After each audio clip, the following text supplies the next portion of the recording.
به اینجا ویدیو خیلی دقت کنید، خیلی حرف مهمه. اینکه ما لوزر قطعی یا وینر قطعی در لحظه مارکت نداریم. اینو باید یه ذره فکر کنید. در هر لحظه از مارکت یک سری بایر، یک سری سلر. خب پس کی داره این وسط میبره؟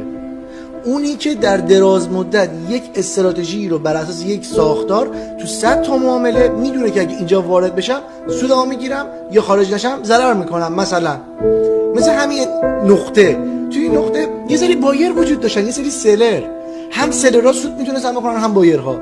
حالا اینجا بایرها ضرر کردن ولی سلرها سود کردن. اما اگه سود میداد بایرها آره 4 رو میگرفتن، آره 3 رو میگرفتن. یعنی نقطه نه برای سل غلطه نه برای بای غلطه. نقطه ورود درستی است برای هر دو معامله. خیلی مطلب مهمیه.